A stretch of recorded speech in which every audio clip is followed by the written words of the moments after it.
pour traduire cette deuxième partie, succinctement, notre cheikh a insisté sur le fait que le pardon et le contrôle de soi-même se manifestent dans les situations de provocation.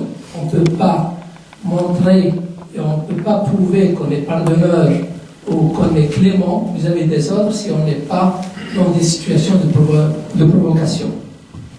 Il a cité l'exemple d'un cheikh qui s'appelle Cheikh Kato,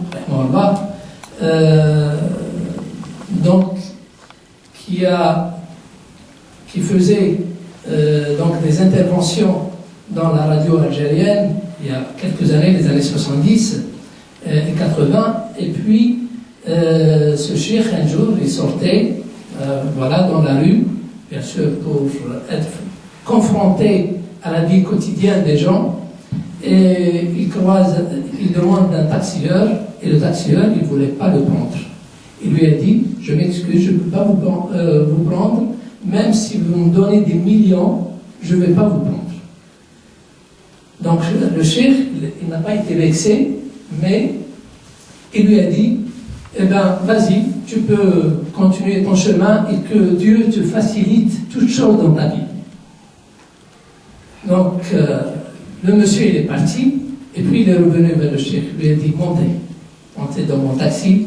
Il lui a dit: vous savez, j'ai fait ce geste juste pour vous tester, parce que je vous écoute toujours à la radio, et j'écoute vos sermons, et je voulais vous mettre en application, je voulais vous mettre en épreuve, et voilà, donc vous m'avez donné une leçon du contrôle de soi-même et une leçon de pardon. Donc vous êtes un vrai cheikh, et voilà, c'est pour ça donc il l'a pris après dans son taxi. Et notre cheikh, il a dit que parmi les moyens de contrôle de soi-même et de la maîtrise de soi-même, il y a une première qualité qui est la clémence, d'être clément vis-à-vis des autres. Et cette clémence, elle se manifeste vis-à-vis de la personne qui commet une erreur vis-à-vis de toi. Bien sûr, s'il te provoque, s'il te fait du mal, c'est là que le pardon et la clémence se manifestent.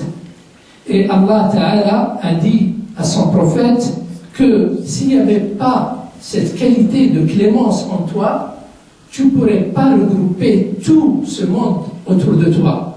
Et si tu étais dur, quelqu'un de dur, de caractère dur, tu allais refouler tous les gens et tu vas te trouver seul.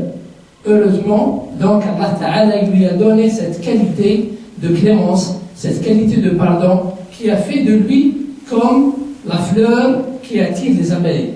Donc, Allah sallallahu alayhi wa sallam, tout le monde, il recevait les châtiments des gens, de ses voisins, de beaucoup de gens, mais lui, il était là pour les pardonner et pour leur donner des leçons de comportement.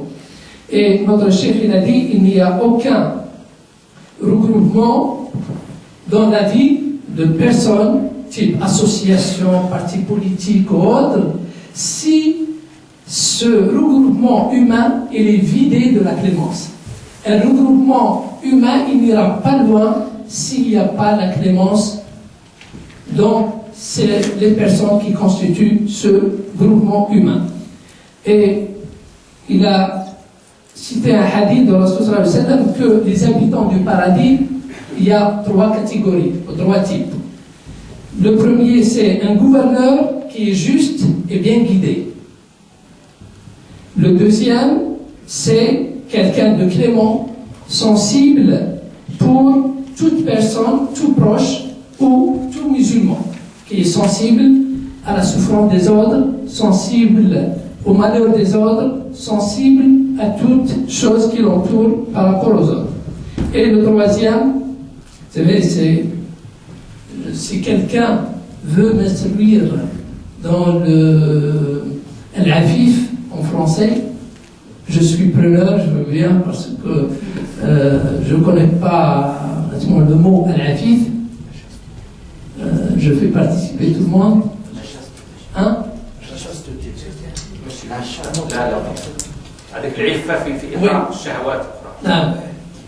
Donc, c'est quelqu'un qui est pauvre, je vais vous donner le sens, quelqu'un qui est pauvre, mais qui se montre comme un riche, qui ne demande pas aux autres, celui qui le voit de l'extérieur, il apparaît comme quelqu'un de riche. Pourquoi? Et au fait, il est pauvre, mais il ne demande jamais, parce qu'il est riche de principe, il est riche de dignité, donc sa dignité l'empêche de se comporter comme tout pauvre. Wallahu a'lam.